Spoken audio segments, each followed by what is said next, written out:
L'événement le plus marquant qui soit, ils sont multiples, parce que vous le racontez encore une fois dans La peur au ventre, une victime de harcèlement scolaire brise la loi du silence.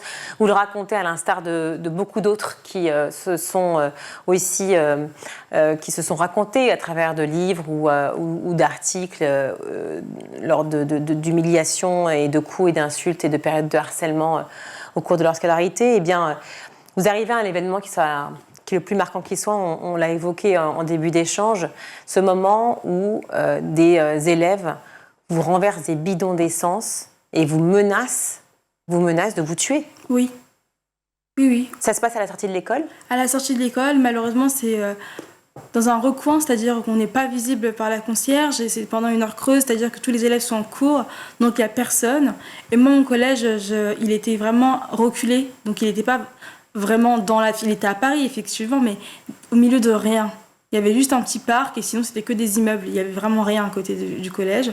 Donc effectivement, à ce moment-là, je me dis qu'ils vont me tuer et que c'est fini pour moi, en fait.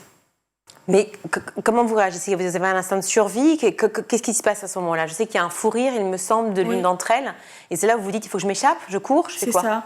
Je suis paralysée, en fait, pendant une dizaine de minutes. Je comprends pas ce qui se passe. Je me dis que c'est pas possible que ce soit à moi que ça arrive.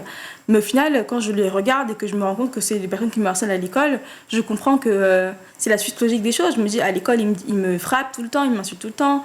Sur les réseaux sociaux, ils me disent de me suicider. Et là, ils veulent me tuer pour de vrai. Donc c'est la suite logique des choses. Donc moi, d'un côté, je me dis, j'ai envie de mourir parce que j'en ai marre de souffrir. Donc c'est bien qu'ils veulent me tuer aujourd'hui. D'un autre côté, je me dis, j'ai 13 ans, c'est pas possible ce qui est en train de se passer.